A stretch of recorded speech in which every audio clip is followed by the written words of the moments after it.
Assalamualaikum warahmatullahi wabarakatuh. Alhamdulillah.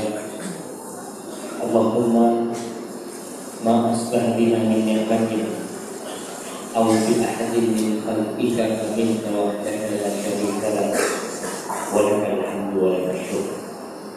Ya Allah, segala puji untukmu. Tidak ada satu pun nikmat yang kita rasakan pada hari ini atau dirasakan oleh siapapun dari makhluk kita Allah, melainkan nikmat itu murni anugerah Allah Jalla Jalaluhu. Maka dialah yang pantas dipuja dan mendapatkan syukur kita. Allahumma shalli wa sallim wa zid wa barik wa an'im ala hadzal nabiyil karim wa ala alihi wa ashabihi ajma'in. Ya Allah, semoga salawat-Mu, semoga salam berkat dan nikmat-Mu senantiasa tercurahkan untuk baginda kita Muhammad sallallahu alaihi wasallam, untuk keluarga beliau, untuk istri-istri beliau, putra-putri beliau, dan untuk seluruh sahabat Nabi radhiyallahu ta'ala anhum. Amma ba'd.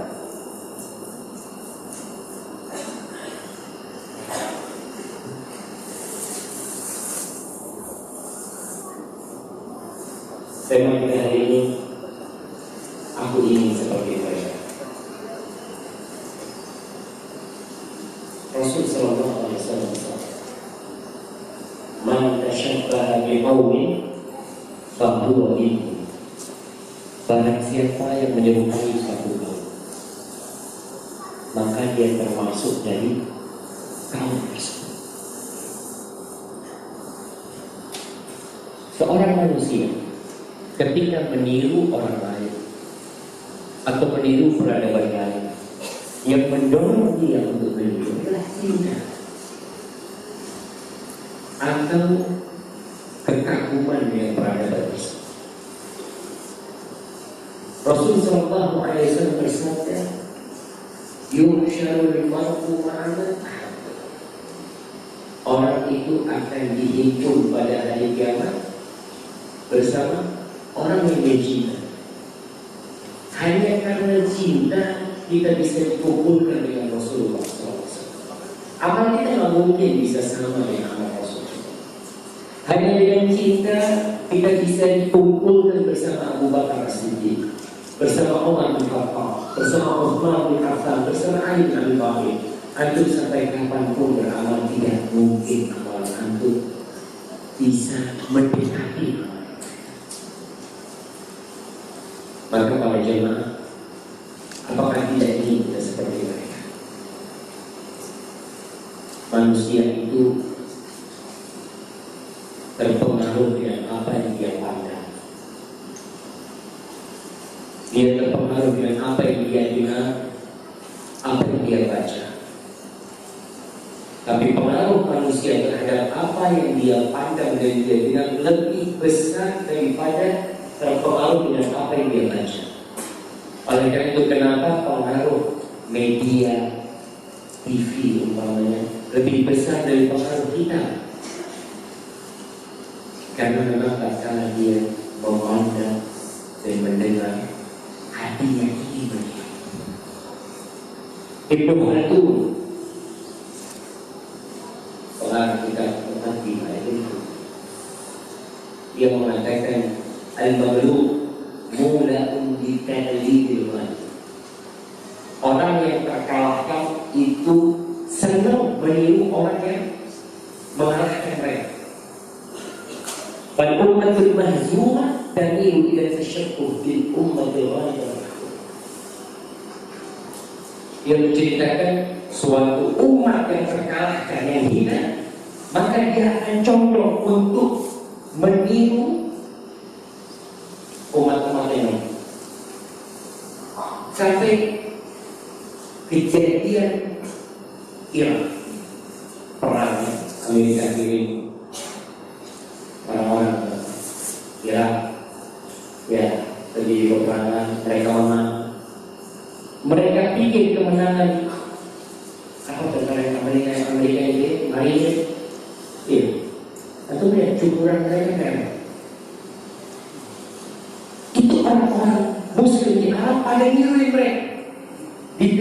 menangis gara-gara cukurannya itu. Gara-gara potongan rambutnya kayak gitu jadi perkasa. Subhanallah. Dan kita lihat di Indonesia, ketika pemain-pemain bola ada yang cukur cuma disisakan rambutnya sini, banyak anak-anak yang melakukan itu. Dia pikir kalau dicukur seperti itu mainnya bisa hebat. Subhanallah. Ma'asyar muslimin, dengan siapa seharusnya kita meniru? Tasyabbah bil kiram fa in lam takun minhum fa inna tashabbuha bil kiram. Kau kalau mau menyerupakan dirimu, meniru orang-orang yang jadi orang-orang yang mulia, orang-orang yang dermawan, orang-orang yang terhormat, karena meniru mereka walaupun kita tidak termasuk mereka itu adalah satu hal yang indah dan satu kemenangan bagi seseorang. Ma'asyar muslimin wal muslimat rahimakumullah, kita hari ini kumpul di sini untuk memperbaharui keimanan kita. Apa pernah meriwayatkan dalam Al-Mu'jamul Kabir dan Al-Hakim dalam kitabnya Mustadrak bahwa Rasulullah sallallahu alaihi wasallam bersabda, innal iman la yahlaqu fi jawfil hayy kama yahlaqu thawb. Sesungguhnya iman itu di hati kalian akan menjadi usang seperti usangnya baju kita. Antum lihat kadang kalau baju dipakai terus lama-lama menipis, kadang kala mudah robek. Begitu pula keimanan kita ini. Kalau iman didiemin di dalam hati, dibiarin itu, maka lama-lama akan menjadi usang dan power. Seperti tadi, fas'alullah ta'ala an yujaddida imanikum.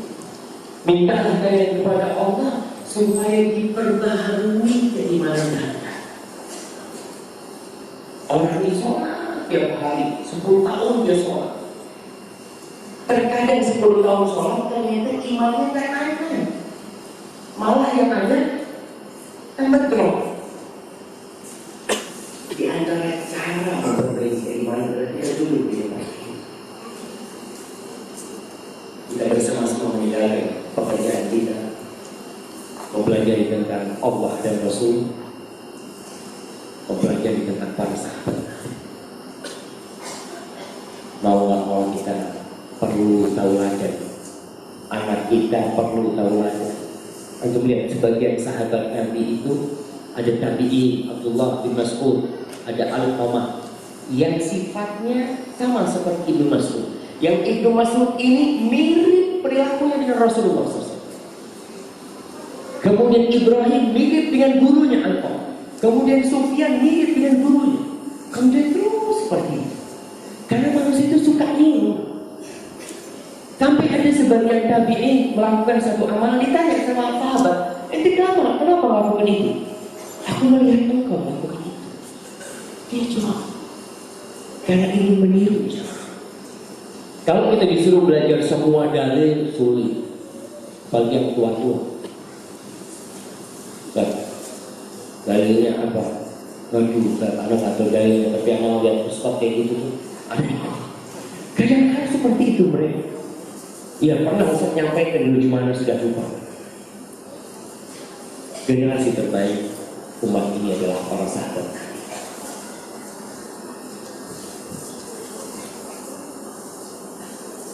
Suara apa itu?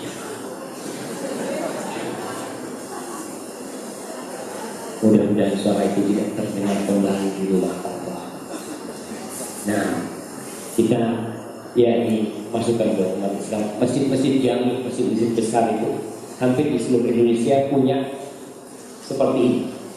Hampir di seluruh Indonesia. Kok bisa? Sebagai mengatakan itu hadiah dari Belanda. Pemerintah Belanda memberikan hadiah. Tapi kita mau Belanda itu sebenarnya Kristen. Jam yang berbunyi itu adanya di mana? Di gereja. Lonceng. Akhirnya semua masjid jami, Allahu yang saya kunjungi itu ada, tapi sebagian sudah dimatikan loncengnya. Karena ingat, dan Allah juga di masjid-masjid kita ini sudah mulai banyak lonceng, tapi kita nggak sadar. Sekedar masukan, mungkin bisa dikaji nanti sampai ke Ustaz kita, ada Ustaz Yazid, Ustaz Hakim, ya Ustaz banyak kata ini masalah tanda azan pakai bel, kan ada timingnya, terus nanti waktunya ada, terus nanti tunggu lagi ada waktunya subhanallah. Apa itu tidak termasuk? Akhirnya kita beribadah dengan suara itu. Kita ada dengan suara itu dan kita qomat karena dengar suara itu. Mungkin perlu dikaji kembali. Dikarenakan kita mau disambung identitas sendiri, muslimin. Kita muslim, tunjukkan identitas kita. Sampai mana? Dan tak generasi terbaik. Allah berfirman di surah Al-Fatah ayat 29. Muhammadun Rasulullah walladzina ma'ahu asyidda'u 'alal kuffar ruhamaa'u bainahum. Muhammad Rasulullah alaihi salatu wassalam. Beliau adalah utusan Allah.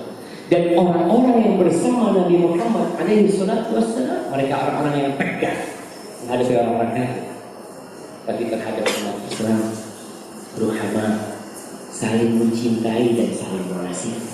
Subhanallah. Itu sifat para sahabat Nabi yang seharusnya ditaati. Kemudian Allah Jalla Jalla ridha kepada para sahabat. Radhiyallahu anhum wa radu. Kita ini kalau melihat orang, tadi sudah dibahas di pertama bahwa orang meniru karena cinta. Dan karena cinta, dia akan dikumpulkan bersama orang yang dia cintai. Bukan karena sholat dia, bukan karena puasa dia, bukan karena zikir dia, bukan karena istighfar dia, bukan karena haji dia, tapi karena apa? Cinta. Kok bisa dikumpulin sih nanti di padang mahsyar dikumpul bersama mereka? Mungkin ibadahnya jauh di bawah ibadah orang yang ditiru, tapi karena cinta kumpul. Rasulullah SAW menceritakan tentang para sahabatnya dalam hadis yang diriwayatkan Imam Bukhari, khairul ummati qarni atau khairun nasi qarni, thumma alladziina yalunahum, thumma alladziina yalunahum. Sebaik-baik umatku adalah generasi, kemudian yang selanjutnya dan yang selanjutnya. Apa kebaikan mereka? Imam Bukhari menceritakan, beliau meriwayatkan sebuah hadis dari Abu Sa'id Al-Khudri radhiyallahu ta'ala anhu bahwa Nabi alaihi salatu wasallam bersabda, ya'ti 'alan nasi zaman fayaghzu fi'atun minan nas. Akan datang satu masa terhadap orang-orang ini, kemudian sekelompok manusia berperang. Fayaqulu, lalu mereka berkata, fikum man sahaba Rasulullah sallallahu alaihi wasallam. Di kalian ada yang pernah menemani Rasul sallallahu alaihi wasallam? Fayaquluna na'am. Fayuftah lahum, maka Allah menantang bagi mereka. Gara-gara cuma ada sahabat. Itu barokahnya sahabat. Tsumma ya'ti 'alan nasi zamanun, kemudian datang zaman selanjutnya. Fayaghzu fi'amun minan nas. Ini orang-orang berjuang berjihad di jalan Allah. Fayuqalu lahum fikum man sahaba ashab Rasulullah sallallahu alaihi wasallam. Fayaquluna na'am fayuftahu lahum. Ditanya, ini di pasukan perang ini ada yang pernah bertemu dengan sahabat Rasulullah SAW? Mereka mengatakan iya, karena Allah menantang. Thumma ya'ti zamanun 'alan nas fayaghzu fi'amun minan nas. Datang zaman selanjutnya orang-orang berperang, ditanya mereka, fikum man sahaba ashab Rasulullah SAW. Ada di antara kalian yang pernah bertemu dengan orang yang pernah bertemu dengan sahabat Rasulullah. Kayak qulul lana khair. Itu kalau mau ditiru mereka. Bagaimana meniru mereka? Apanya yang ditiru? Imannya yang pertama. Bukan hanya potongan rambutnya. Bukan ada orang-orang, Ustaz, kan sahabat Nabi rambutnya panjang semua. Dia tiru cuma rambutnya, tapi akhlaknya enggak. Imannya enggak. Ke masjid tidak. Antum lihat sebagian orang yang laki-laki rambutnya panjang itu kan, ente kenapa rambutnya panjang? Rasulullah SAW rambutnya panjang. Ente kalau ke masjid, ya anda baru bisa niru rambutnya doang. Bukan yang ditiru itu semuanya, dan awal yang ditiru adalah keimanan mereka. Di surat Al-Ahzab ayat 22-23 Allah menceritakan bagaimana keimanan para sahabat. Al-Ahzab, apa artinya Ahzab dan kapan terjadi Ahzab? Apa artinya Ahzab itu doang? Apa artinya? Pembalasan. Masya Allah. Nemu gimana? Baik, Al-Ahzab. Masya Allah. Sebagian langsung sejuk. Enak. Rombongan tersebut, Masya Allah, sejak kapan kita? Al-Ahzab. Nah, rombongan yang bersekutu pada tahun ke-5 Hijriah, mereka datang mau membantu Rasul SAW dan para sahabatnya. Al-Ahzab itu datang, orang Quraisy membawa sekutu mereka berkoalisi dengan kabilah-kabilah Arab untuk menghancurkan kota Madinah. Kira-kira 10.000 lebih mereka datang. Allah menceritakan bagaimana orang-orang beriman melihat pasukan perang yang jumlahnya banyak yang belum pernah mereka lihat itu. Allah mengatakan walamma ra'al mu'minuna al-ahzab, ketika orang-orang yang beriman, para sahabat Nabi yang beriman melihat pasukan-pasukan perang itu datang menyerang kota Madinah, lalu mereka berkata, apa kata mereka? Ada ma wa'adana Allah. Ini yang dijanjikan oleh Allah dan Rasul. Kedatangan pasukan perang itu, mereka mengatakan ini yang dijanjikan oleh Allah dan Rasul. Mereka datang menyerang kita. Wa sadaqallah wa rasul, Allah dan Rasulnya benar. Wa ma zadahum illa imanan wa taslim. Apa yang mereka lihat itu, pasukan perang yang begitu banyak, tidak menambah mereka kecuali keimanan kepada Allah dan berserah diri kepada Allah. Para jemaah, kadang-kadang ketika kita beriman, kita berpikir akan menang terus, akan dimudahkan urusannya oleh Allah, enak semua. Para sahabat melihat kesusahan, mereka malah yakin ini yang dijanjikan oleh Allah dan Rasul, bahwa orang-orang yang beriman akan diuji keimanan mereka. Minal mu'minin rijalun sadaqu ma ahadullah alaihi faminhum man qada nahbahu wa minhum man yantazir wa ma badalu tabdila.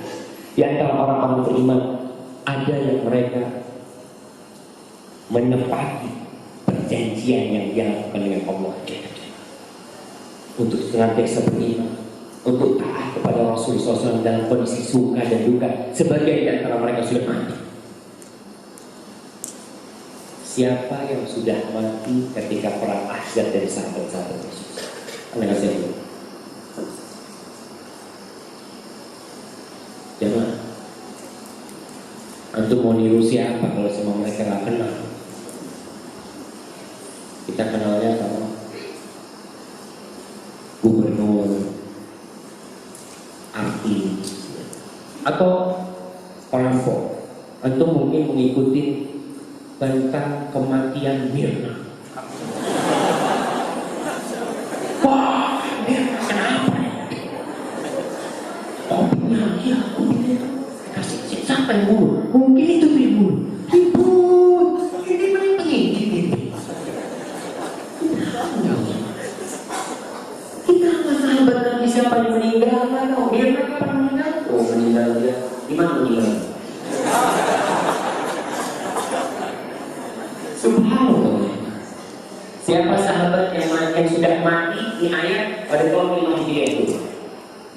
Kita kemudian ada orang yang sudah berjanji oleh mereka tewas. Sudah selesai tugas mereka. Perjanjian mereka sudah. Siapa? Hamzah, Mus'ab bin Umair, Abdullah bin Jahsh, sahabat-sahabat yang tewas ketika perang Uhud. Selesai mereka. Mereka berjanji akan membantu Rasulullah SAW. Mereka berjanji akan taat dalam kondisi suka duka dan mereka lakukan. Wa minhum man yantazir, dan ada sebagian yang sedang menunggu perhatian. Wa ma badalu tabdila. Mereka tidak mengubah perjanjian mereka dan keimanan mereka. Para jemaah rahimakumullah, kita lihat bagaimana para sahabat cinta kepada Rasul Sallallahu Alaihi Wasallam. Satu kecintaan yang kita sudah sering dengar banyak hadis. Di antaranya hadis yang diriwayatkan Imam Bukhari. Urwah bin Mas'ud Al-Thaqafi. Urwah bin Mas'ud Al-Thaqafi ini kerabatnya Al-Mughirah ibn Syu'bah. Al-Mughirah ibn Syu'bah ini keponakannya Urwah bin Mas'ud. Ketika Hudaybiyah, apa itu Hudaybiyah? Mana kasih hati?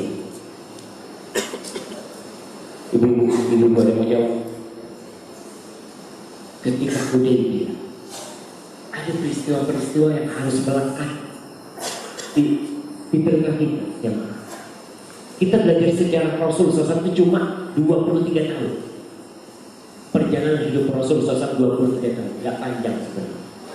Kadang-kadang kita bisa berbicara sejarah Indonesia, ya, terlalu panjang. Ini cuma 23 tahun kita pun tidak mengerti. Hudaybiyah, ketika Rasul SAW mau umrah ke Mekah, kemudian tidak boleh masuk. Itu perjanjian Hudaybiyah. Al-Mughirah bin Syu'bah, dia termasuk sahabat yang masuk Islam setelah membunuh teman-temannya.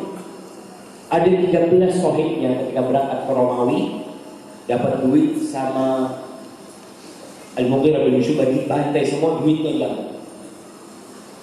Datang ke Madinah, masuk Islam. Kata Rasulullah SAW, "Ammal Islam qabil." Kalau Islam aku terima. Ada pun harta ini enggak. Oh, mengambil harta dengan cara yang tidak benar. Ya udah. 13 orang yang dibunuh di Taif itu, mereka semua mau perang sama kabilahnya Al-Mughirah bin Syu'bah.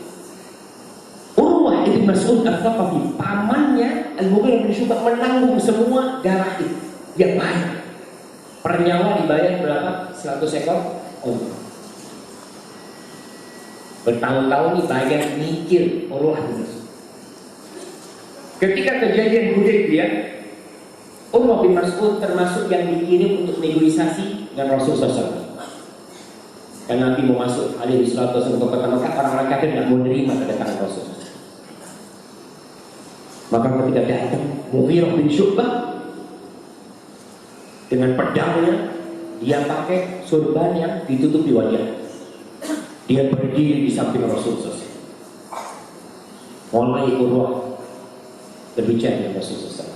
Ada orang Arab ketika dia hendak berbicara sesuatu yang indah, yang menarik, ingin membuat hati orang yang tidak ngomong itu terbuka hatinya. Biasanya dipegang jenggotnya. Pegang jenggotnya. Ini yang namanya Mughirah melihat pamannya memegang jenggotnya Rasulullah SAW, ditepuk sama pedang. Apa ini ada? Jauhkan tanganmu dari jenggot Rasulullah SAW sebelum tanganmu nak kembali. Mulai dia ngomong lagi, dipegang lagi, dipukul lagi. Kata Urwah setelah beberapa kali dipukul, "Man-hada? Siapa ini? Malah anda kok kasar ngomongnya." Rasulullah SAW ketawa, "Ini keponakanmu." Al-Mughirah bin Syu'bah kata dia, "Aku baru selesai mencuci tanganku dari darah yang kau kucurkan." Subhanallah. Akhirnya Urwah bin Mas'ud masuk Islam. Dan ketika dia masuk Islam, dia datang ke Madinah, dia masuk Islam. Dia mau kepada Rasulullah, "Ya Rasulullah, aku izin mau balik ke Taif. Aku mau berdakwah." Kata Rasulullah SAW, "Jangan, kau jangan balik. Fa innahum qatilun. Mereka akan membunuhmu kalau kau balik ke sana." Apa kata Urwah? "Ya Rasulullah, mereka mencintai aku lebih dari anak-anak dan istri mereka." Karena Urwah memang orang yang baik. Rasul tidak bisa menahan dia. Pulang. Urwah bin Mas'ud sampai di sana mulai berdakwah. Ternyata kaumnya benci dengan dakwah Urwah bin Mas'ud. Subuh adzan Urwah. Padahal cuma dia yang Islam. Naik ke atas rumahnya, Allahu Akbar, Allahu Akbar. Kaumnya marah, dipanah mati. Subhanallah. Nyawa buat mereka. Urwah bin Mas'ud cerita, ketika lagi negosiasi dengan Rasulullah SAW, dia melihat Nabi SAW, fawallahi kata Allah, maka nakhama Rasulullah SAW nukhamatan illa waqa'at fi kaffi rajulin minkum fadalaka biha wajhahu wa jildah.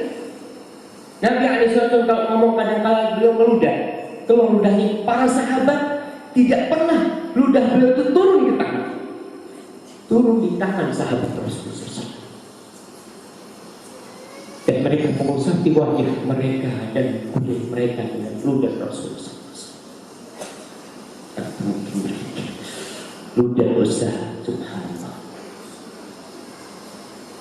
Nabi itu keringatnya wangi. Ummu Sulaim, Nabi tidur berkeringat, datang Ummu Sulaim bawa dimasukkan keringat Rasul SAW di botol. Rasul bangun dia tengok, apa yang kau lakukan Rasul? Ya Rasulullah, kita akan kumpulkan keringatmu dengan minyak wangi kita. Sallallahu alaihi wasallam. Ini Urwah cerita tentang apa yang dia lihat. Wa idza takallama khafadu aswatahum.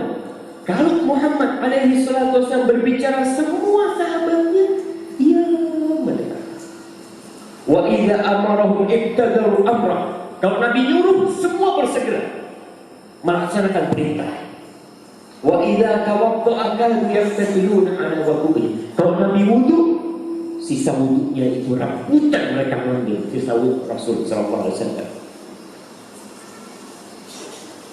Faraja Urwah ini setelah negosiasi nggak bisa, dia pulang bertemu dengan orang-orang kafir. Apa kata Urwah? Bercerita kepada orang-orang kafir. Urwah melihat kejadian itu, mau nggak mau Islam itu mulai ya, hidayah itu masuk ke hatinya. Melihat itu peristiwa yang aneh, nggak pernah dia lihat. Ayyul qaum. Urwah mengatakan kepada orang-orang kafir, wallahi laqad wafattu ala al-muluk, wafattu ala Qaisar wa Kisra wa Najashi. Wallahi, aku sudah diutus bertemu dengan raja-raja, dengan raja Romawi, dengan raja Persia Kisra, dengan raja Najasyi yang ada di Habasyah. Demi Allah, in ra'aitu malikan qat, artinya aku tidak pernah melihat seorang raja pun yu'azzimuhu ashabuhu ta'zima ashabi Muhammad sallallahu alaihi wasallam. Aku tidak pernah melihat pengikut-pengikut raja yang menghormati rajanya seperti penghormatan teman-teman Muhammad kepada Muhammad sallallahu alaihi wasallam. Subhanallah. Dia kemudian bercerita, Abdurrahman bin Auf, kisah tentang kedermawanan dia sudah tidak asing lagi buat kita. Bagaimana dia membagikan hartanya, dan bagaimana dia hijrah meninggalkan hartanya, semua ditinggalkan. Abdurrahman bin Auf itu orang kaya raya sejak di Mekah, masuk Madinah jadi fakir miskin ketika hijrah. Ingat, orang yang hijrah syaratnya satu, lillah. Kalau niatnya hijrah karena harta, maka dia akan dapat kena. Kalau niatnya hijrah karena perempuan, ada laki-laki hijrah, ini kenapa hijrah ke dia? Ya pasangan anak hijrah juga, terpaksa dia hijrah, maka dia akan mendapatkan niat dia, tapi tidak mendapatkan Allah dan Rasul. Abdurrahman bin Auf meninggalkan semuanya karena Allah. Dia datang kepada Madinah tidak tahu harta sama sekali, modal nggak punya. Tapi subhanallah, Abdurrahman bin Auf ini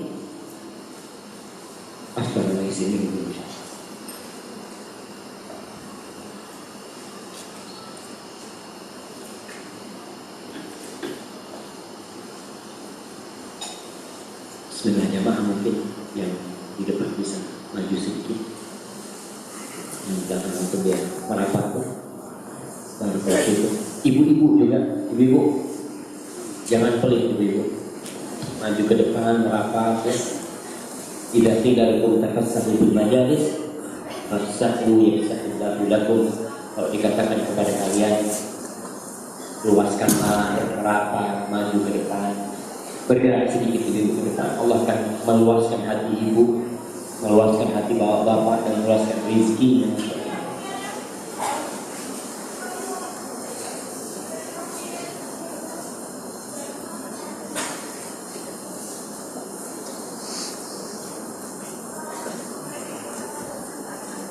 Abdurrahman bin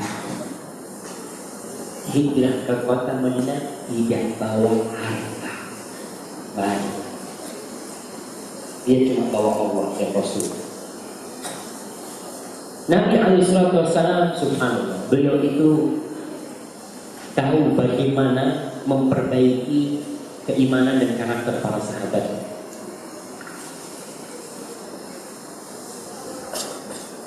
Karena Abdurrahman ini orang kaya, maka di kota Madinah dijadikan saudara dengan orang kaya pula.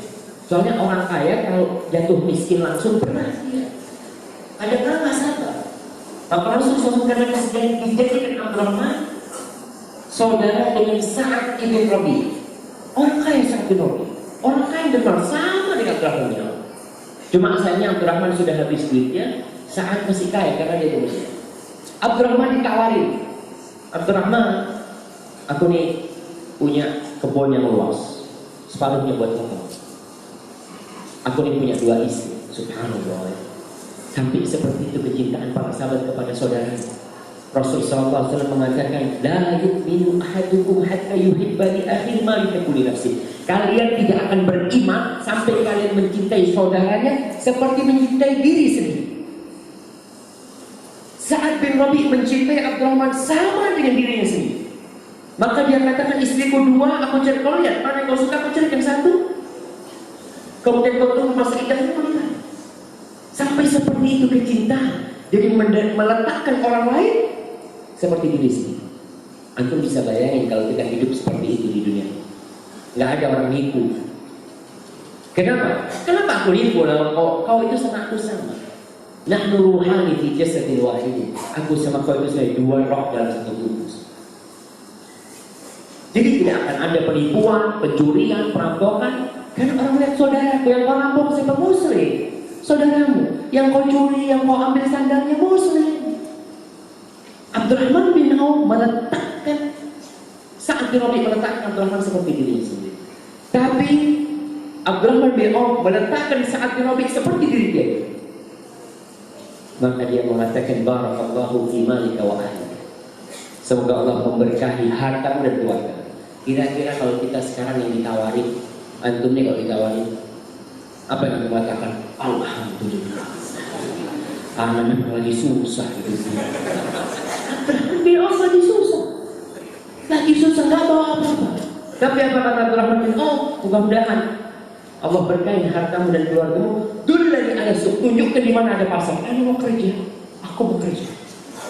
Aku gak pantas hidup dari pemberian orang. Aku mau kerja. Jiwa besar bertemu dengan jiwa besar. Begitulah para sahabat Rasulullah SAW. Ketika perang Badar, dalam hadis riwayat Imam Bukhari, Abdurrahman bercerita tentang perang Badar. Ini nafis saf yaum Badri. Aku ketika itu ada di saf ketika perang Badar di barisan. Idil tafattu, aku noleh ke sampingku, fa idza an yamini wa an yasari fatayani hadithasin. Di kanan dan kiriku aku lihat 2 anak muda. Satu yang muda belia umurnya, yang menurut dia belum bisa perang kita. Faka'anni lam aman bimakanihima. Aku kayaknya merasa tidak aman dengan keberadaan kedua orang. Kalau kita perang di kanan kiri kita orang yang gagah perkasa kan paling enggak kita akan aman ketika diserang dari kanan atau diserang dari kiri.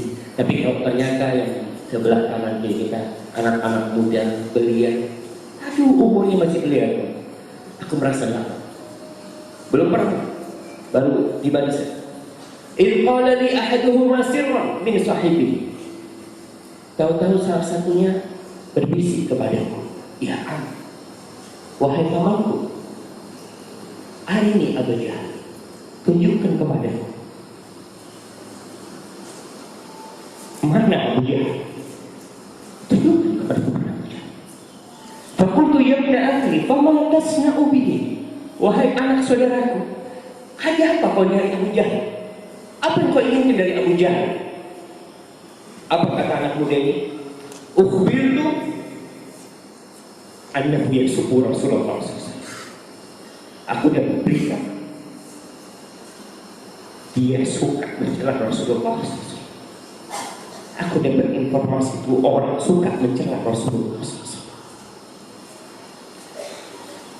Walladzi nafsi biyadihi, demi yang jiwaku di tangan Allah, la in ra'aituhu la yufariqu sawadi sawadahu hatta yamuta al-ajal minni. Demi Allah, andai kata aku melihat dia, maka badanku tidak boleh berpisah dengan batin dia sampai tewas yang paling cepat, tewasnya di antara kita.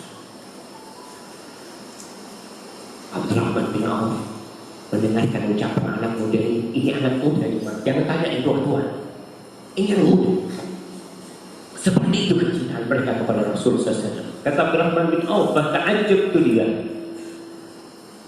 Aku takjub dari ucapan.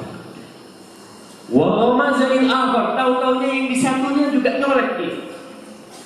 Dan berkata seperti yang dikatakan sebelumnya. Ketika peperangan mulai terjadi,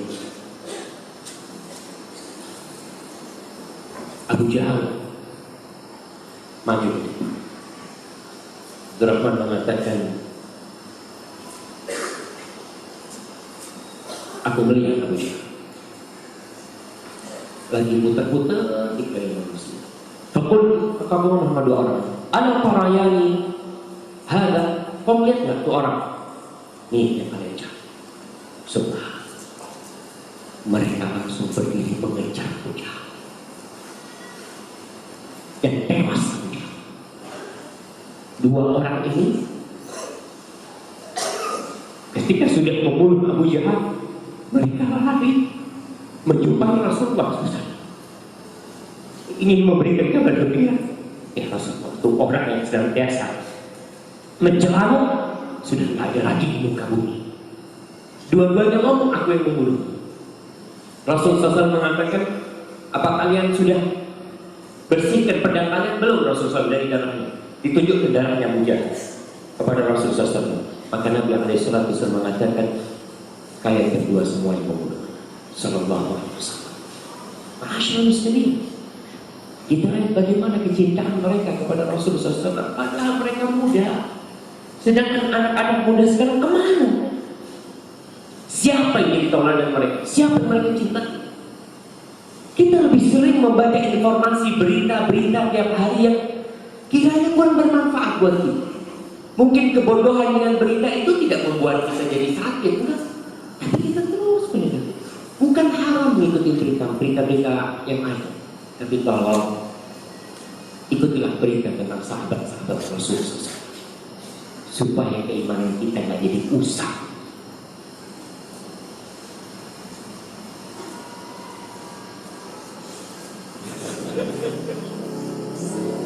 Bagaimana pandangan para sahabat terhadap dunia?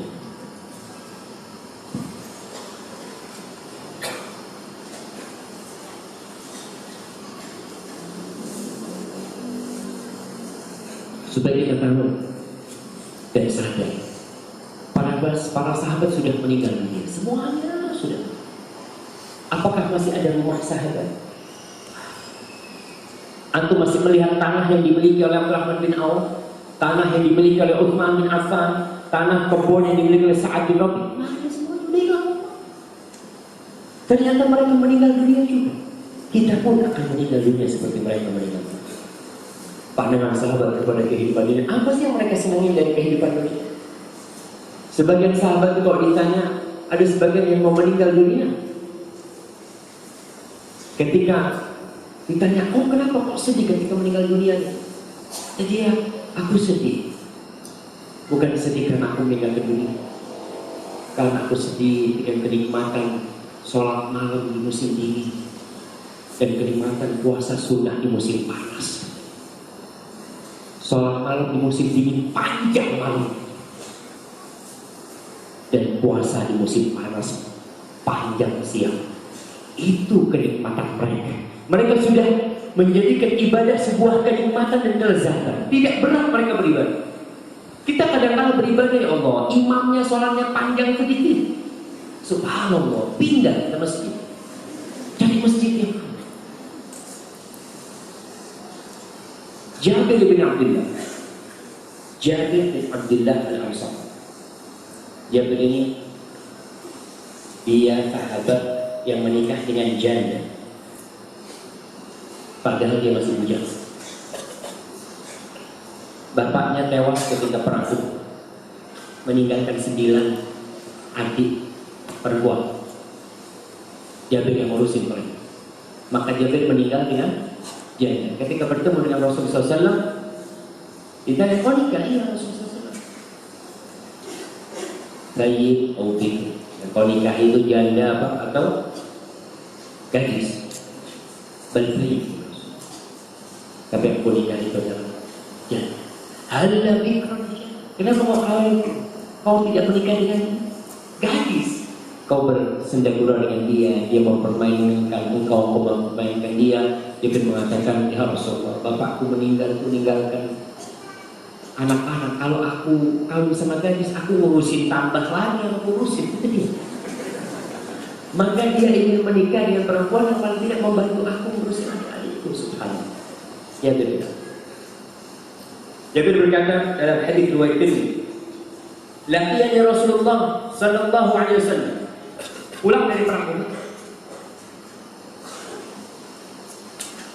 aku berjumpa dengan Rasulullah SAW. Lalu Nabi SAW bersabda kepada, "Ya Jabir, mali araka munkasiran?" "Wahai Jabir, aku kenapa melihat kau sedih di wajahmu? Ada kesedihan di wajahmu. Apa penyebab?" Dia mengatakan, "Ya Rasulullah, ustushhida abi, qutila yawma, wa taraka iyalan wa daina." Abiku meninggal tewas di perang Uhud. Dia meninggalkan anak yang banyak dan utang. Subhanallah. Itu yang membuat Jabir bersedih. Lalu Nabi mengatakan kepada Jabir, "Afala ubashiruka bima laqiya Allah bihi abak?" "Jabir, kau mau nggak kasih kabar gembira tentang bagaimana perjumpaan Allah dengan Bapa?" Allah berjumpa dengan Bapaknya. "Qul gimana ya Rasulullah? Gimana wahai Rasulullah SAW?" Nabi mengatakan, "Ma kallamallahu ahadan qattu illa min wara'i hijab." Allah tidak pernah berbicara dengan seseorang kecuali dari balik hijab. "Wa ahya abaka fakallamahu kifah." Allah berbicara dengan ayahmu tanpa hijab. Bapaknya sudah meninggal. Faqala, lalu Allah mengatakan kepada bapaknya Abdullah, "Ya abdi, tamanna alayya uqti." Wahai hambaku, kau minta kepada apa yang kau minta? Apa yang kau inginkan kepadaku, aku akan berikan. Maka Abdullah bapaknya Jabir berkata kepada Allah, "Rabbi, tuhyini fa uqtalu fika thaniyatan." Wahai Rabbku, aku minta kau hidupkan aku agar aku berperang kembali dan mati kembali untukmu, ya Allah. Subhan. Qala Rabb, maka Allah berkata kepada bapaknya Jabir, "Innahu qad sabaqa minni annahum ilaiha la yurja'un." Sudah jadi keputusanku, nggak bisa orang mati balik lagi. Allah turunkan firman Allah, "Wala tahsabanna alladziina qutilu fi sabilillah amwat, bal ahya'un 'inda rabbihim yurzaqun." Subhanallah jemaah. Seperti itu mereka memandang dunia. Apa sih yang kau cari sebenarnya? Kita seharusnya memang berlomba-lomba beramal. Tapi amalannya, kumpulin harta, perbanyak harta, nggak apa-apa. Tapi ingat dengan firman Allah, "Wabtaghi fima ataka Allah ad-dar al-akhirah, wa la tansa nasibaka minad dunya." Kau carilah dengan apa yang Allah berikan kepadamu akhirat. Dan jangan lupa kau itu hidup di dunia. Orang jangan sedekah, tapi dia melantarkan anak istrinya. Ada orang berdakwah kemana-mana, kadang-kala anak istrinya nggak dihidupi. Oke, kau berdakwah, tapi kau punya tanggung jawab anak istrinya. Kau harus hidup mereka. Sahabat Nabi Sa'ad bin Abi Waqqas, anaknya Sa'ad yang bernama Ishaq bin Sa'ad cerita tentang bapak. Haddatsani Abi bahwasanya Abdullah bin Jahsh ketika perang Uhud ngomong nih Abdullah bin Jahsh sama Sa'ad, ketika mau doa, ala tad'ullaha azza wa jalla, yuk kita doa. Ayo doa. Maka mereka cari tempat di Uhud untuk berdoa. Yang pertama doa Sa'ad. Maka Sa'ad berdoa, ya Rabbi, ini doanya Sa'ad perhati. Idza laqiyana al-qauma ghadan, kalau besok aku berjumpa dengan musuh, falaqqini rajulan syadidan ba'suhu syadidan harduhu uqatiluhu fika wa yuqatiluni thumma arzuqni dhafar alayhi hatta aqtulahu wa aqul salama. Ya Allah, kalau besok kau perjumpakan aku dengan musuh, jumpakan kepadaku musuh yang gagah perkasa, musuh yang kuat, yang dia berusaha membunuhku dan aku berusaha membunuh dia, kemudian kau menangkan aku atas dia. Aku bisa membunuh dia dan aku mengambil harta rampasan. Amin, katanya Abdullah bin Jahsh. Apa hubungan Abdullah bin Jahsh dengan Rasul SAW? Nah, Masya Allah, barakallah. Istri Nabi namanya siapa satu? Zainab bintu Jahsh. Ini iparnya Rasul SAW, Abdullah bin Jahsh. Dengan kita menghafalkan bini, paling tidak kita akan tahu siapa. Lalu kata Sa'ad, ayo kau doa. Akhirnya Abdullah bin Jahsh berdoa. Sama kira-kira doa. Apa kata dia? Allahumma rzuqni ghadan, ya Allah berikan kepadaku besok rizki. Apa rizki yang diminta? Mobil mewah, istri yang cantik, kendaraan yang banyak, rumah yang seperti istana. Yang diminta oleh Abdullah bin Jahsh, berikan rizki kepada aku besok seorang yang gagah perkasa, yang kuat, yuqatiluni wa uqatiluhu, dia berusaha membunuhku dan aku berusaha membunuh dia. Thumma ya'khudhu, kemudian dia berhasil membunuh. Lalu dia memotong hidungku dan memotong telinga. Fa idza laqituka ghadan, kalau besok aku berjumpa dengan engkau pada hari kiamat, engkau bertanya kepada ya Abdullah, fima judi'a anfuka wa udhuna. Abdullah, kenapa telinga dan hidungmu hilang seperti itu? Fa'aqulu fika wa fi rasul. Lalu aku mengatakan kepadamu, ya Allah, aku melakukan itu karena engkau ya Allah dan karena Rasul SAW. Fataqulu sadaqta, lalu kau menjawab, benar, kau melakukan itu untukmu.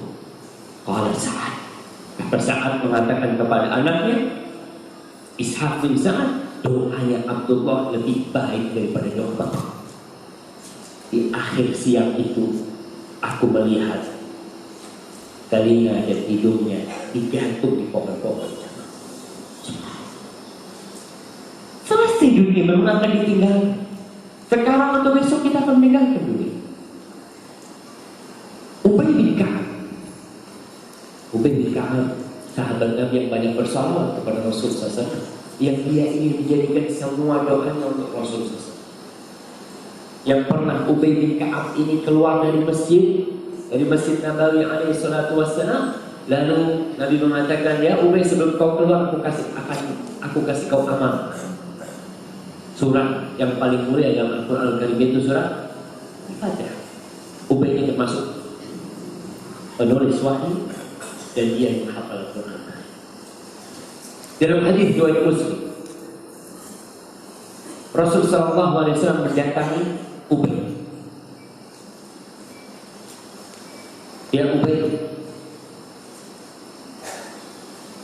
Inna Allah amarani an ukri'aka surat al-bayyinah, surat lam yakunil ladina kafaru min ahli. Allah kata Nabi menyuruhku untuk membacakan kepadamu surat ini. Lam yakunil ladina kafaru min ahli kitab wal musyrikina munfakina hatta ta'tiyahumul bayyinah. Kepada Ubay tanya, ya Rasulullah, wa sammani laka, Allah sammani laka, Allah menyebut namaku untukmu, Allah menyebut namaku untukmu.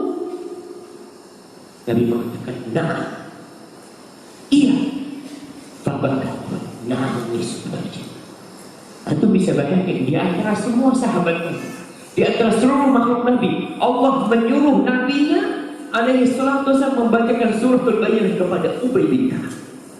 Ubay bin Ka'ab punya amalan apa Ubay bin Ka'ab? Itu bisa bayangkan. Apa yang menyebabkan Allah memerintahkan kepada Rasulullah SAW agar membacakan surat khusus kepada Ubay bin Ka'ab radhiyallahu ta'ala? Ia banyak bersalawat kepada Rasulullah SAW. Ia banyak membaca Al-Quran Karim, dia menulis wahyu. Ia sahabat yang begitu cinta kepada Rasulullah SAW. Kalau kita melihat zuhudnya para sahabat, Masya Allah.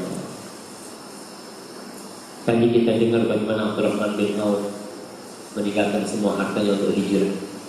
Ternyata ada sahabat Nabi yang lainnya, Suhaib Ar-Rumi, Suhaib bin Sinan Ar-Rumi. Ibnu Abbas bercerita tentang sebab turunnya firman Allah, wa minan nasi man yashri nafsahu ibtigha'a mardatillah wallahu ra'ufur rahim di surat Al-Baqarah. Sebabnya itu Suhaib ini masuk Islam di Mekah. Dia masuk Mekah itu miskin, nggak punya apa. Di Mekah dia berusaha, dia bisa membuat sesuatu, dia punya keterampilan, akhirnya jadi kaya raya. Ketika mau hijrah, kata orang Mekah, Suhaib, nanti masuk Mekah miskin. Ingat, nanti fakir masuk Mekah. Mana mungkin kita biarkan engkau keluar Mekah dengan kekayaan? Apa kata Suhaib? Mengatakan kepada mereka, kalau aku serahkan semua harta itu, kau perbolehkan aku hijrah. Kau hijrah. Ditinggal semua. Kenapa? Untuk Allah. Para sahabat itu hidupnya susah, tapi mereka gak pernah ngeluh dengan kesusahan yang mereka dapatkan. Utbah ibn Waswa ketika dia menjadi gubernur Basrah, dia sahabat, dia berceramah di depan manusia. Dalam hadis riwayat Muslim, dia mengatakan, walaqad ra'aituni sabi'a sab'atin ma'a Rasulillah sallallahu alaihi wasallam ma lana ta'amun illa warithus syajar. Aku melihat diriku orang ketujuh bersama Rasul sallallahu alaihi wasallam. Kita tidak punya makanan kecuali daun pohon. Kita tidak punya makanan kecuali daun pohon. Antum jamaah kalau berbicara pohon di sini, Masya Allah, banyak daunnya yang bisa dibikin lalat. Insya Allah, Allahumma shalli barik. Nabi, insyaallah.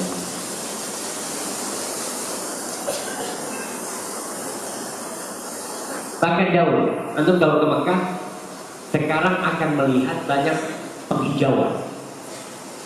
Tapi yang hijau itu banyak tanaman baru sekarang ini.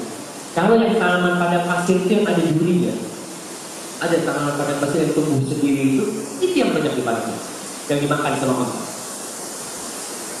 Katanya Utbah bin Ghazwan, kita nggak punya makanan kecuali daun pohon. Hatta qarihat ashdaquna, sampai tenggorokan kami ini luka. Apa istilahnya orang? Apa? Lecet ya, radang tenggorokan. Sampai sudah luka-luka tenggorokan kita gara-gara makan daun.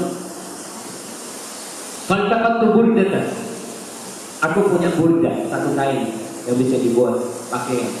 Fasyaqaqtuha baini wa baina sa'atin mal. Satu kain itu aku bagi dua, aku sobek, separuhnya aku pakai dan separuhnya dipakai oleh Sa'ad bin Abi Waqqas. Baju nggak punya, maka dia ya kalau kain lebar kan bisa untuk baju dan sarung. Tapi karena dia berdua bersama Sa'ad bin Abi Waqqas, maka disobek sama dia. Separuhnya digunakan oleh Sa'ad bin Abi Waqqas, separuhnya dipakai dia. Atasannya nggak ada. Antum sekarang berapa punya pakaian? Ibu-ibu Masya Allah beli pakaian lagi, beli pakaian ini. Setiap melihat pakaian Masya Allah, bagus banget. Gak apa-apa beli, tapi satu keluarin. Setiap beli satu keluarin satu, beli dua keluarin dua. Jangan sampai lemarinya penuh. Karena biasanya kalau lemarinya penuh, setan akan berbisik. Beli lemari lagi. Oh kayaknya masih bisa untuk beli lemari lagi. Itu terjadi. Tapi kalau cukup lemarinya, nggak akan ada perasaan itu. Setiap beli satu keluarin. Walaupun Ustaz masih baru, keluarin bismillah. Allah kasih ganti itu. Yang dipakai orang itu yang akan kita pakai nanti. Yang kita pakai sendiri, entah akan jadi apa. Kata Utbah bin Mas'ud, ini cerita setelah wafatnya Rasulullah SAW. Dia ngomong di mimbar di kota Basrah, yang dikuasai di Irak sana. Fama asbaha al-yawma minna ahadun illa asbaha amiran ala misra min al-amsar, ala misrin min al-amsar, wa inni a'udhu billah an akuna fi nafsi aziman wa inda Allah sahih. Kata Utbah bin Mas'ud, sekarang ini sahabat Nabi Masya Allah hidupnya sebagian jadi gubernur di sana, sebagian jadi gubernur di sana. Karena setelah wafatnya Rasulullah SAW, Islam jauh dan para sahabat bertebaran menjadi amir-amir. Lalu Utbah bin Mas'ud mengatakan, wa inni a'udzu billah, aku benar-benar berlindung kepada Allah dari menjadi orang yang besar di diriku tapi kecil di Allah Subhanahu. Itu orang banyak dari kita yang mungkin di hadapan orang dia besar, terkenal, muncul TV, mungkin ceramah, banyak orang yang suka sama dia, keluar Masya Allah dikuburi sama dia. Hati-hati, jangan sampai Allah jangan sampai kita besar di depan orang tapi kecil di depan Allah. Berusaha kita menjadi orang yang biasa-biasa saja, tapi Allah mengingat kita. Jalla fi'ala. Hadis ini riwayat. Sahabat tidak maksum. Sahabat manusia biasa. Mereka juga terjebak dalam dosa. Dalam hadis riwayat Imam Muslim, kisah seorang wanita dari Ghamid, dari Juhainah, yang datang kepada Rasulullah SAW. Bagaimana taubatnya sahabat? Allah menceritakan tentang penghuni surga itu, walladzina idza fa'alu fahishatan aw zalamu anfusahum dzakarullah fastaghfiru li dzunubihim wa man yaghfiru dzunuba illa Allah wa lam yusiru 'ala ma fa'alu wa hum ya'lamun. Mereka tidak berlarut-larut dengan dosa mereka. Para kali datang menjumpai Rasulullah SAW. Ya Rasulullah, inni hubla minaz zina fatahhirni. Wahai Rasulullah, aku hamil dari hasil zina, maka sucikanlah. Bukan berarti orang yang sudah haji tidak terjerumus dalam dosa. Tidak. Tapi orang yang sudah haji, orang yang datang ke masjid, ketika dia berbuat dosa, dia tahu beban dosa, maka dia akan berusaha untuk bertobat. Tidak akan Rasulullah SAW mengatakan, "Fatahhir, sucikan aku nih, anak di dalam perutku ini dah hasil zina." Kata Rasulullah SAW, pulang. Kau pulang sampai kau lahirkan anak. Dan Nabi berwasiat kepada orang-orang di kampungnya agar bertindak baik kepada ini perempuan. Karena biasanya kalau pelaku dosa bertobat, orang memandangnya jelek, oh ini perempuan ini pernah berzina seperti itu. Tapi berwasiat kepada kaumnya untuk menjaga dan merawat Tuhan. Setelah anak itu lahir, datang lagi ke Rasulullah SAW. 9 bulan menunggu rajanya. Bagaimana perasaan dia? Dosa yang menghantui dia selama 9 bulan karena belum disucikan. Setelah 9 bulan anak itu lahir, dia datang menjumpai Rasulullah SAW. Ya Rasulullah, fatwa ini anaknya udah lahir. Rasulullah SAW, sucikan aku wahai Rasulullah SAW. 9 bulan beban dosa dia pada. Kata Rasulullah SAW, arbi'i, kau susui dia sampai sempurna. Pulang Nabi ini sahabat perempuan disusui 9 bulan plus 2 tahun. 2 tahun 9 bulan beban dosa ada di benak dia. Setelah selesai nyusu yang 2 tahun, anaknya sudah mulai makan roti. Dia bawa tuh anaknya menjumpai Rasulullah SAW. Ya Rasulullah, ini anaknya udah bisa makan ya Rasulullah. Tahirni, sucikan aku wahai Rasulullah. Mereka tidak pernah meremehkan dosa. Mereka tahu dosa ini adalah raka dan tidak menanti mereka. Dia ingin disucikan dulu. Lalu Rasulullah SAW meminta anaknya itu untuk dipelihara oleh para sahabat. Digalilah sebuah lubang, perempuan ini ditanam di dalamnya, dirapatkan pakaiannya, dilempari oleh batu diracun sampai meninggal. Ketika pelemparan itu, ada darah yang muncrat mengenai Khalid. Kemudian Khalid mencerah.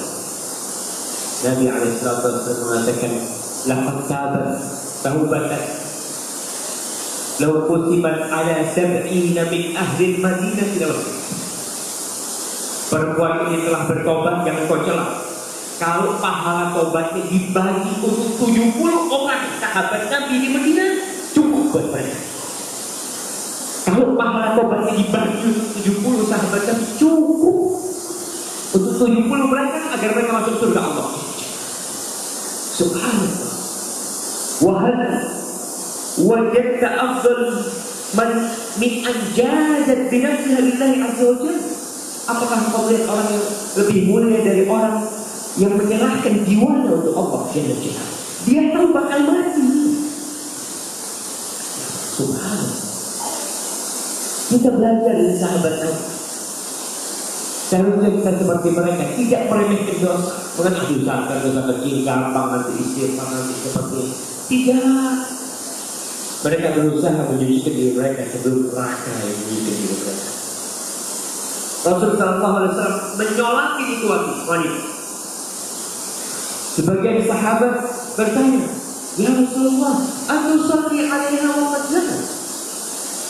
Gimana kau menyolati dia padahal dia sudah berzina? Nabi mengulang, laqad tabat taubatan. Perempuan ini telah bertobat. Kalau tobat itu dilakukan oleh sahibu masjid, orang yang bisa ambil itu pergi dari rakyat, dikasihkan ke mereka cukup, ya aku dosa. Maka di sini kita bisa memahami ucapan sebagian salah. Rubba ma'siyatin dakhala biha al-'abdul jannah wa rubba ta'atin dakhala biha al-'abdun nar. Ada banyak kemaksiatan yang mengantarkan pelakunya ke surga, dan tidak sedikit ketaatan yang mengantarkan pelakunya ke neraka. Orang banyak berbuat kebajikan belum tentu masuk surga. Yang pertama, kalau dia dia kutu, merasa lebih baik dari orang lain, melihat temannya itu bulan kayaknya ini untuk neraka itu. Mungkin dia melakukan dosa dan mungkin dia bertobat dan kamu gugurkan amal perbuatan. Allah menerima kabar dia dari semua amal itu. Dan orang yang berbuat dosa bisa jadi gara-gara dosa itu menghantui dia terus. Dia kepikiran dosa itu kalau dia berbuat amal kebajikan.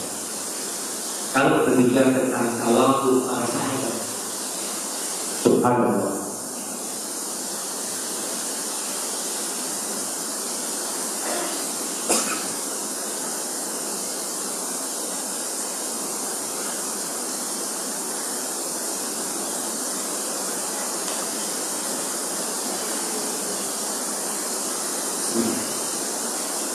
Umar bin Khattab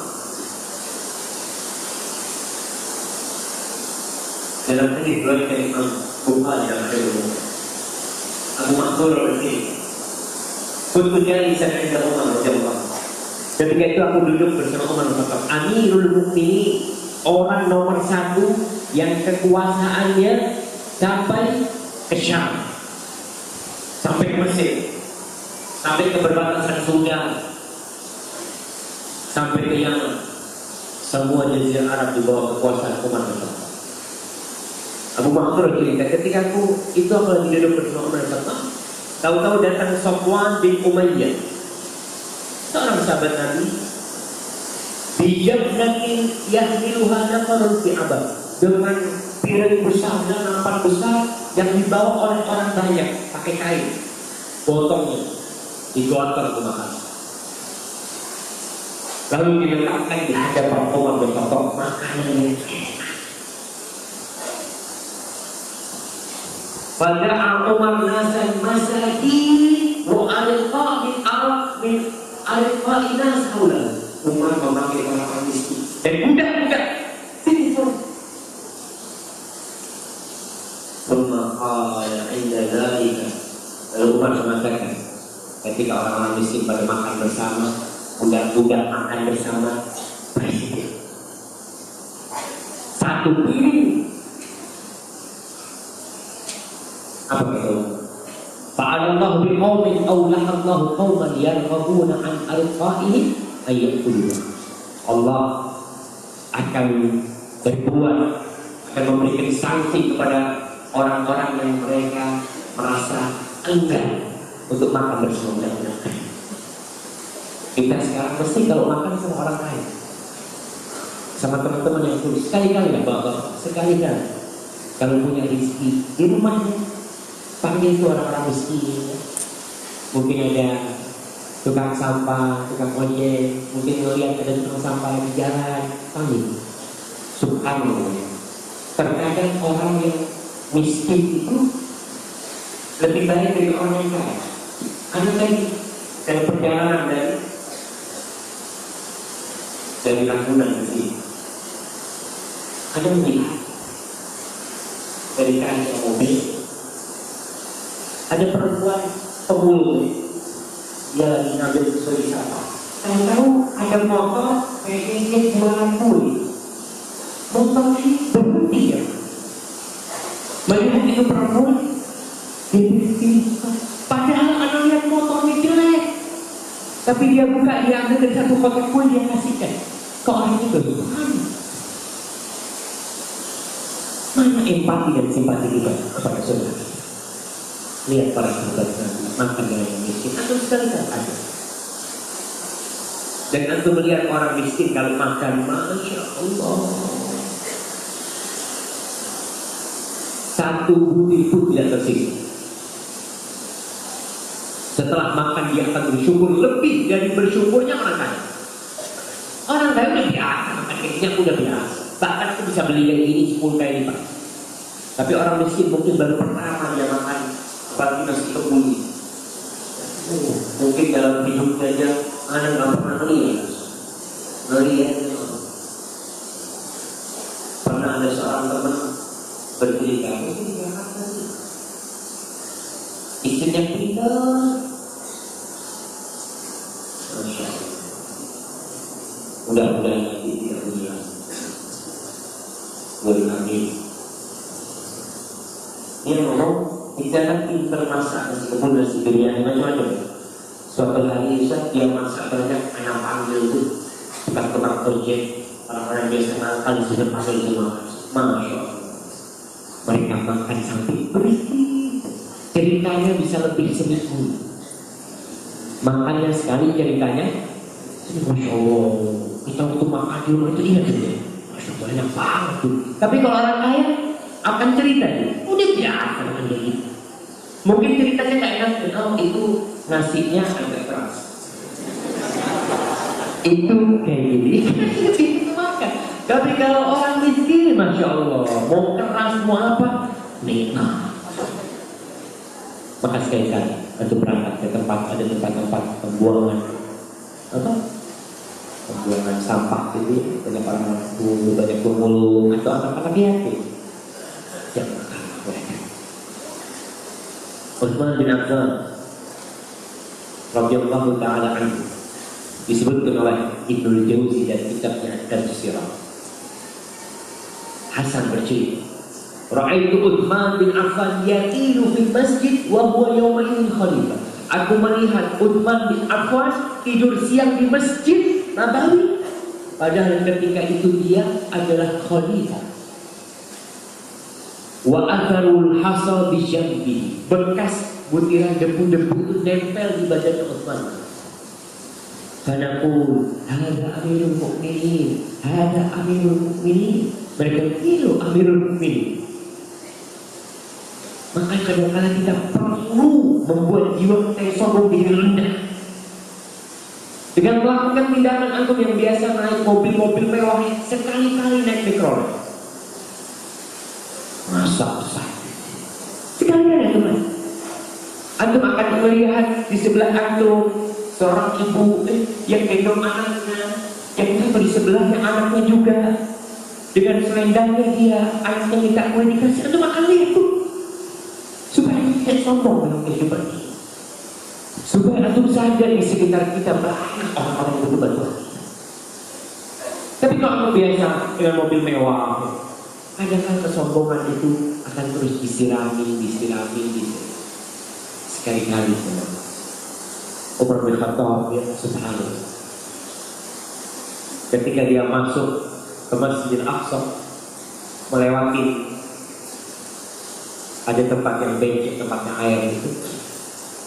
Di depan ada pemuka orang Nasoro lagi menyambut kedatangan Umar, dan Abu Ubaidah ada di sini. Umar bin Khattab sepatunya khuf itu yang dari kulit, sama Umar ditaruh di sini, dan Umar bawa ontanya. Orang-orang pada melihat itu Umar.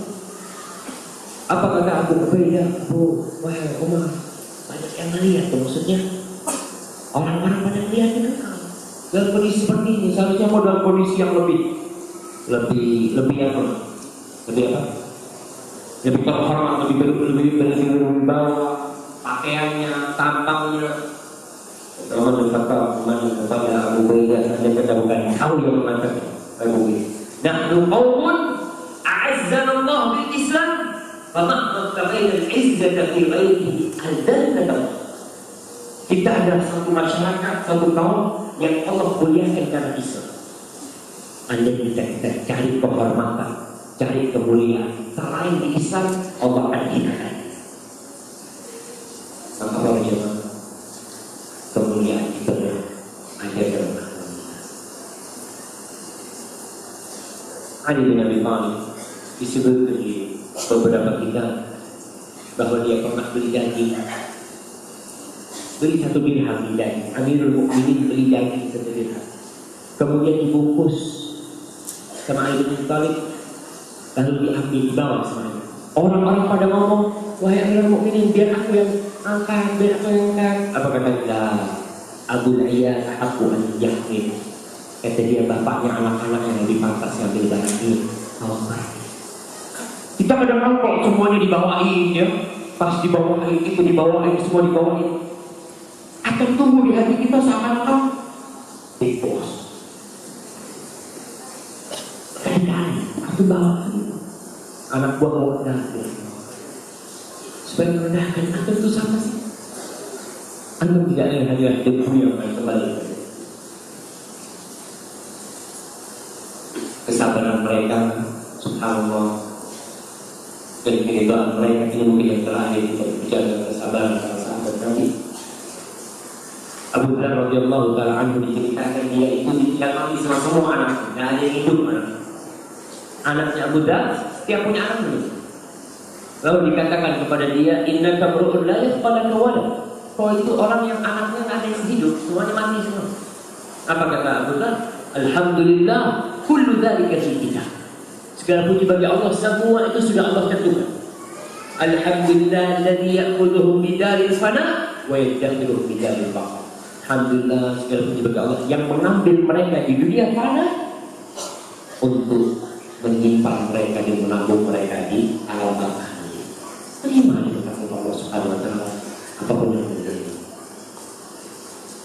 banyak kita mencintai orang-orang soleh? Itu pun lebih soleh. Al-Imam Syafi'i. Siapa yang tidak kenal dengan Imam Syafi'i? Imam Syafi'i meninggal tahun berapa? Yang kasih hadiah. Imam Ahli Sunnah wal Jamaah Muhammad ibn Idris Asy-Syafi'i, muridnya Imam Malik, gurunya Imam Ahmad bin Hanbal. Meninggal tahun berapa dia? Masya Allah, yang jauh tuh. Berapa? 150 Hijriah. Masya Allah. Ada kasih ini aku. Karena itu lahirnya. Nah, dari sini. Ya. 204. Masya Allah. Ini di belakang. Nah, jadi 150 lahir, 204 meninggal. Apa kata Imam Syafi'i yang kitabnya sampai hari ini dibaca? Beliau mengatakan, uhibbus salihina wa lastu minhum wa arju an anala bihim syafa'ah wa akrahu man tijaratuhul ma'asi wa in kunna sawa'an bil bidha'ah. Kata dia, aku cinta kepada orang-orang soleh walaupun aku bukan termasuk mereka. Imam Syafi'i katakan itu. Aku cinta kepada orang-orang soleh walaupun aku bukan termasuk mereka. Dan aku berharap dengan cinta kepada mereka aku mendapatkan syafaat. Saya dikumpulkan bersama orang lain di sini. Wa akrahu man tijaratuhul ma'asi, dan aku benci kepada orang yang dagangannya itu maksiat. Wa in kunna sawa'an fil bid'ah, walaupun dagangan mana sama dia sama-sama maksiat. Subhanallah. Tak sampai sombong mereka. Kita baru ngaji 7 kali. Ente berapa kali? 3 kali. Oh belum. Subhanallah. Kadang-kadang kita seperti itu memandang orang lain. Bisa jadi yang baru pernah ngaji masuk surga duluan, yang tidak itu. Allah yarzuqu man yasha bighairi hisab. Allah memberikan rezeki kepada siapa yang mau.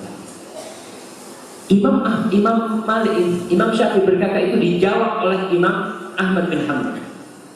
Apa kata Imam Ahmad tentang gurunya? Tuhibbus salihina wa anta minhum. Engkau cinta kepada orang-orang soleh dan engkau termasuk dari mereka. Rafiqul qaumi yulhaqu bil jamaah, orang yang sama akan dikumpulkan bersama rombongan.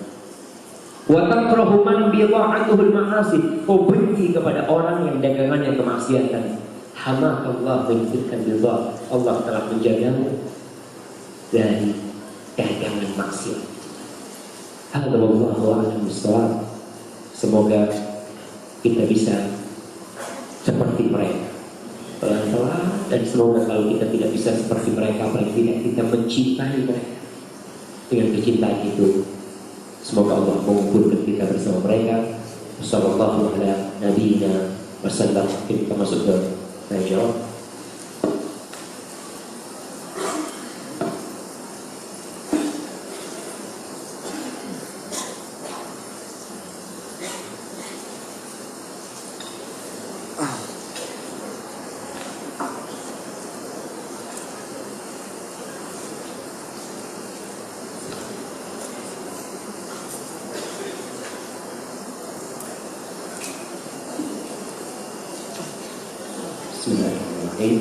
Assalamualaikum warahmatullahi wabarakatuh.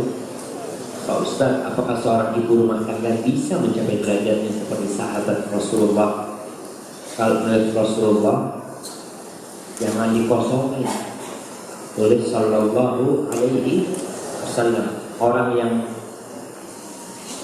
tentara, salah satunya adalah orang yang kalau nama Nabi disebutkan alaihi salatu wasallam dia tidak bersolawat.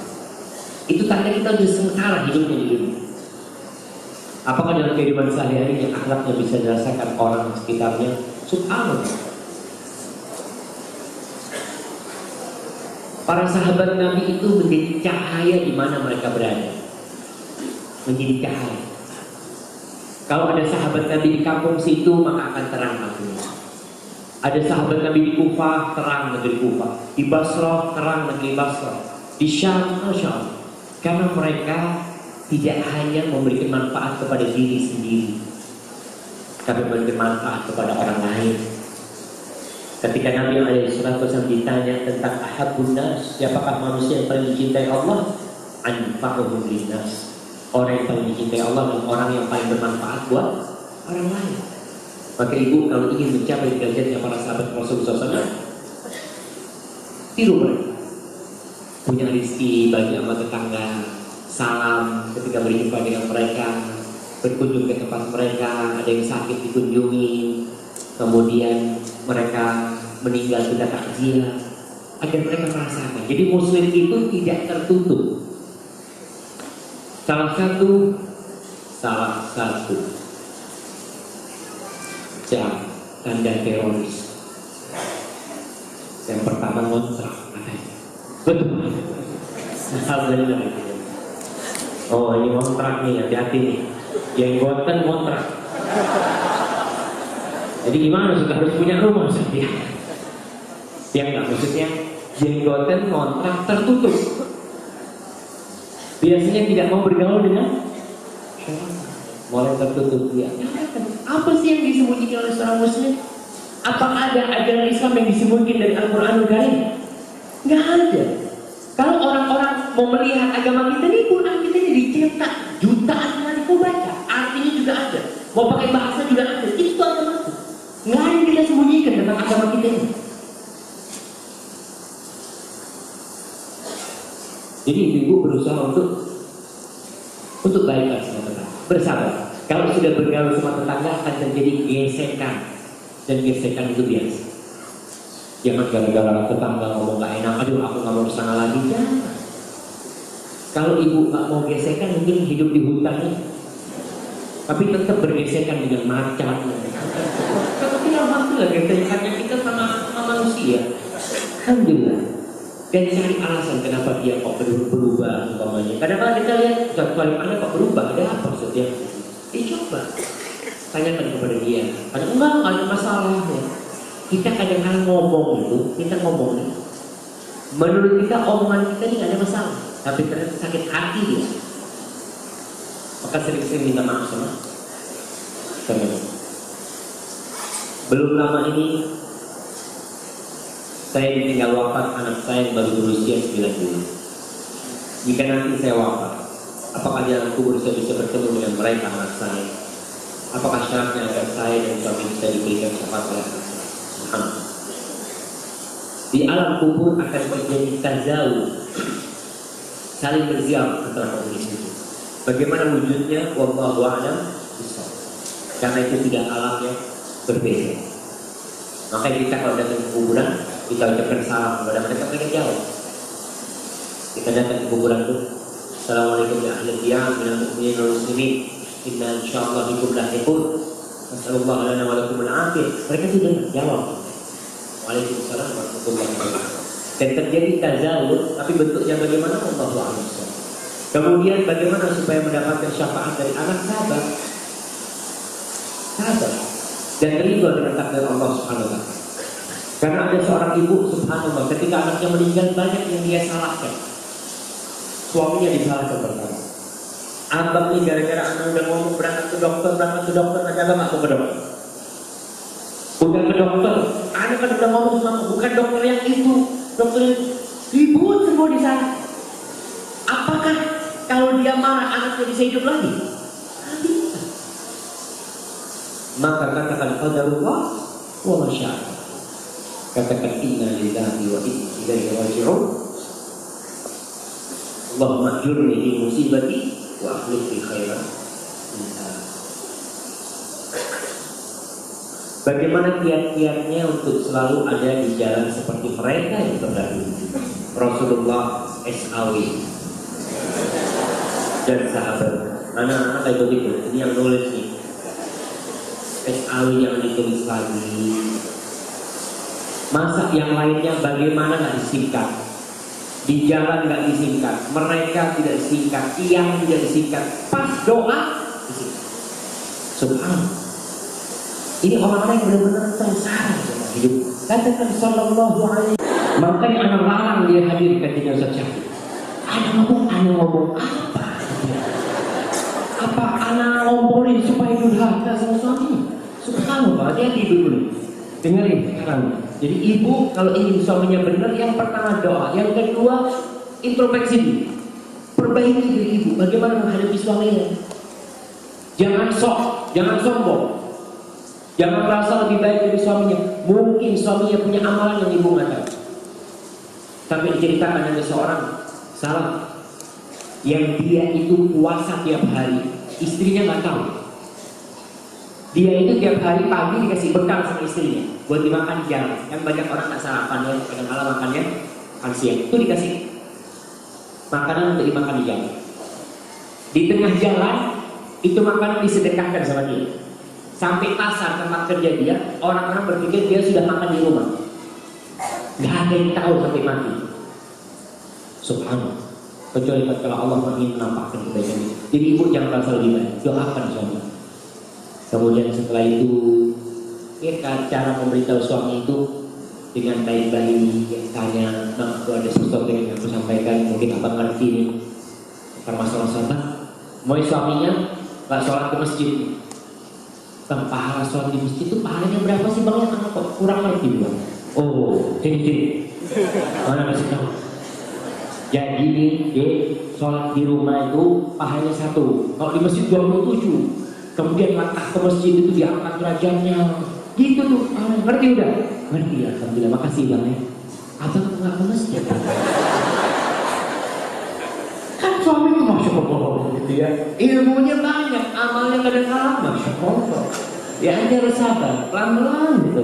Dan kalau suami marah jangan dijawab, pelan-pelan dijawab. Kalau suami marah katakan astagfirullah, astagfirullah, dia berkata yang salah, minta maaf. Dan suami kayak gitu, apa-apa. Kalau istrinya lagi marah, nggak perlu keluar tuh ayat-ayat. Kenapa perlu?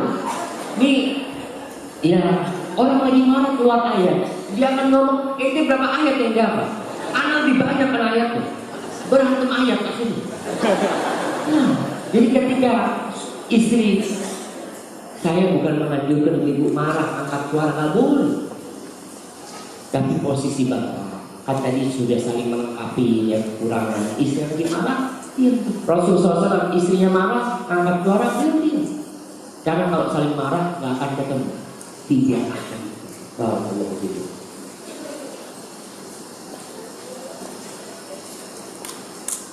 Assalamualaikum Ustaz. Saya belum ada pertanyaan, tapi saya minta dibantu doa supaya Allah SWT angkat penyakit saya, tidak berhenti saya selalu berikhtiar. Makasih banyak Allah ya. Yang kita minta dengan nama Allah Al-Husna dan sifat-sifat Allah yang mulia, agar Allah menyembuhkan ibu yang bertanya ini dan menyembuhkan seluruh keluarga kita dari penyakit-penyakit berubah.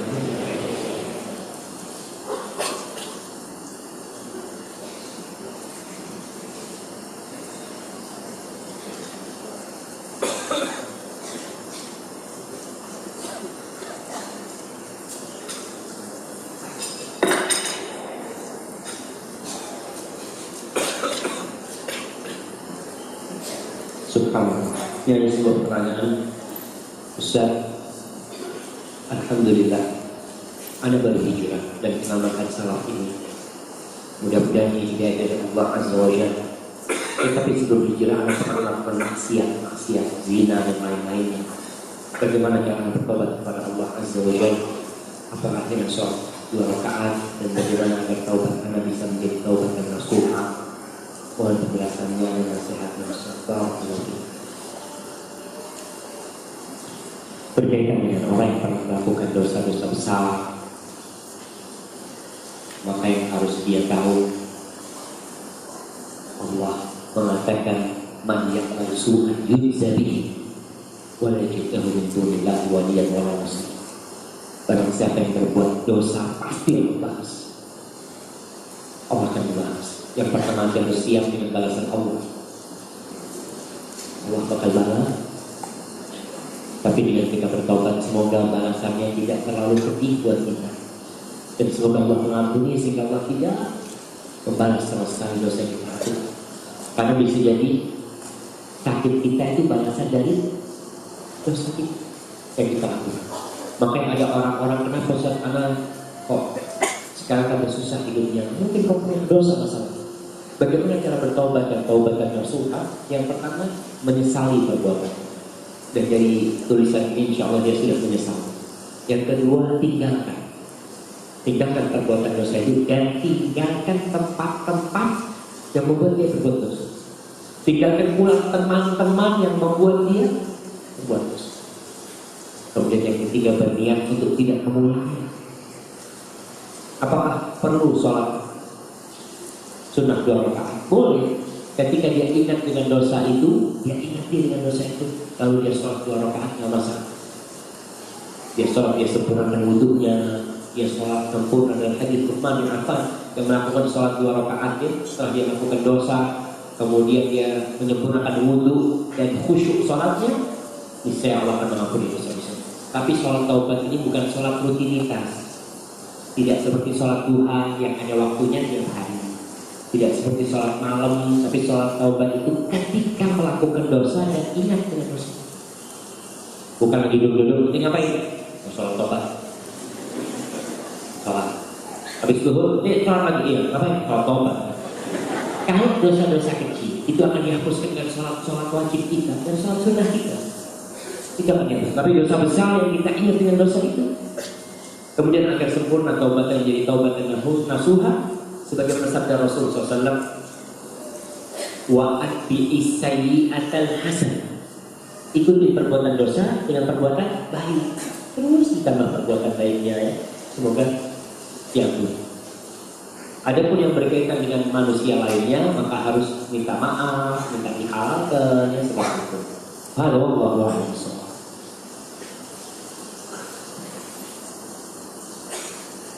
Nah, subhanallah. Bagaimana mensucikan diri setelah melakukan dosa besar di akhir zaman, kondisi saat ini? Terlebih di Indonesia belum menerapkan hukum secara syariat Islam. Para jamaah, kita berdoa kepada Allah SWT, semoga Allah memberi petunjuk kepada pemimpin-pemimpin negeri ini, kepada pejabat-pejabat negara, hingga mereka tahu dengan hidayah Allah SWT. Berkaitan dengan tidak tegakkannya syariat Islam, bagaimana orang yang bertobat dan berzina umpamanya. Walaupun syariat Islam ditegakkan umpamanya, tidak harus orang itu menyerahkan diri ketika dosanya dosa urusan sama dia. Jadi kalau orang berzina, nggak harus dia datang menyerahkan diri. Rasul SAW ketika perempuan itu laporan, Nabi tidak mencatat di mana rumah perempuan itu, tinggalnya di mana. Nanti kalau nggak balik bakal dicatat ya. Enggak. Kalau dia sudah bertobat, dia nggak balik, selesai. Allah terima tobatnya, insya Allah. Ketika ada seorang sahabat yang mengatakan, Ma'iz, dia mengatakan ini zani, ya Rasul aku berzina. Kata Rasulullah SAW, ini orang gila Pak. Oh enggak Rasul, dia nggak gila. Enggak, itu mungkin cuma pegang-pegang dia. Itu mungkin cuma mencium dia. Itu mungkin cuma pegang. Rasulullah SAW ingin menolak dia. Udah, kalau sudah bertobat, udah antara kau dengan Allah, jangan. Cuma tadi wanita dialah bahwa dia ingin disucikan diri. Jadi kalau melakukan dosa besar di sini bertobat dengan meninggalkan dosa-dosa dan syarat taubat yang tadi disebutkan.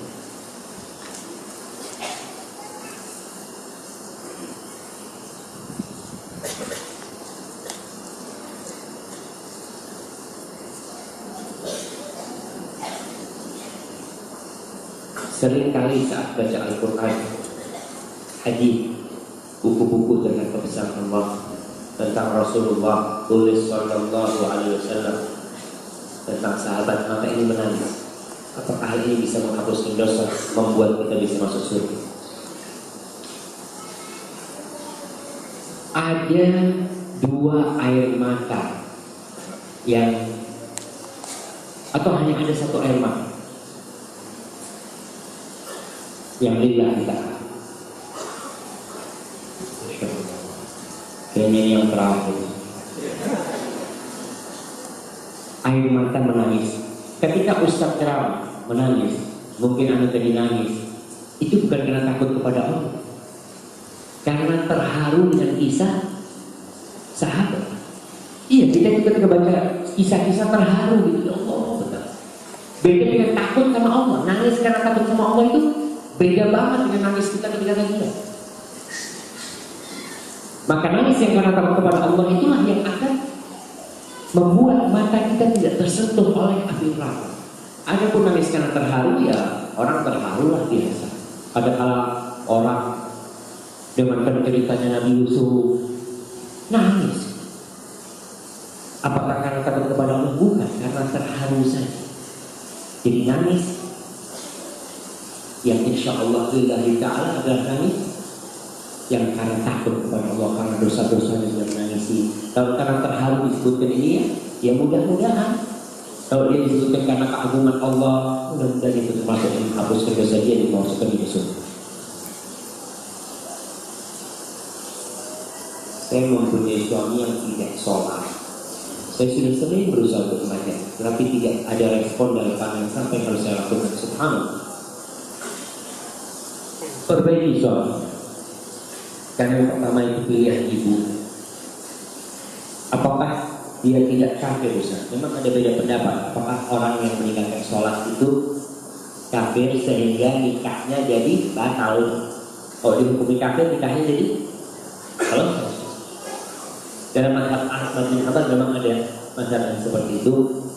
Tapi sebagian mengatakan tidak, dia melakukan dosa besar, meninggalkan salah satu rukun Islam, tapi tidak sampai tingkat kafir. Namun tetap ada di garis merah. Karena Rasul SAW mengatakan ahjul dari bainana wa bainahum shalah, perjanjian antara kita dengan mereka sholat dengan orang kafir. Paman tarokan paman kafir, yang meninggalkan sholat orang kafir. Itu kata Rasul SAW. Terus bagaimana?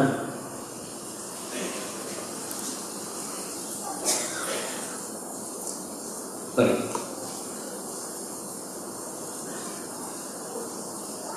Bagaimana menghadapi suaminya yang tidak sholat ini? Doain diwiridin.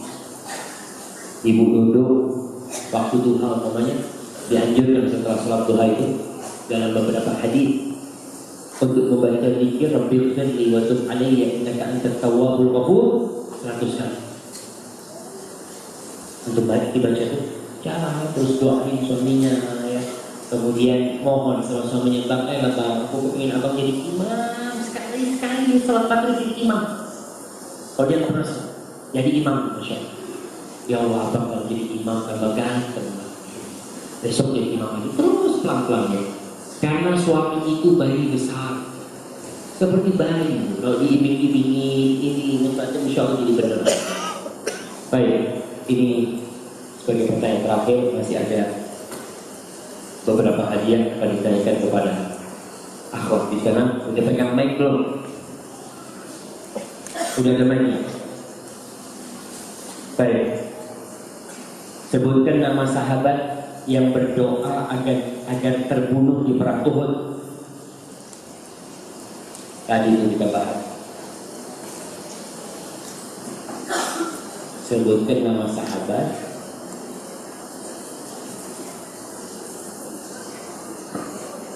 Abdullah bin Jahsh. Masya Allah. Kasih nama besar. Ada? Oh, sudah ada di sana ada. Laki-laki ini hadir. Masya Allah. Baik, pertanyaan selanjutnya.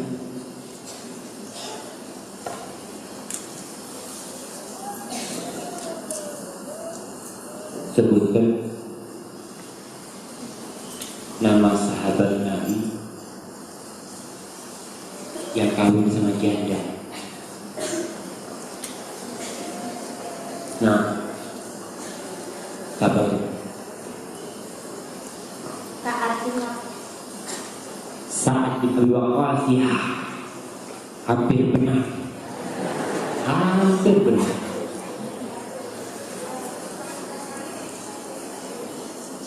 Baik, ada yang lainnya? Waalaikumsalam. Jabir bin Abdullah radhiyallahu ta'ala. Baik, pertanyaan terakhir buat ibu-ibu.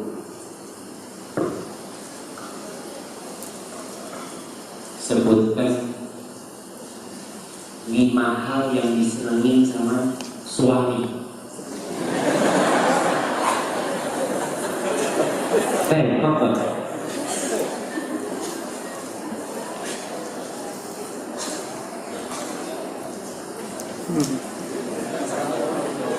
Biar kita main-main sama bapak.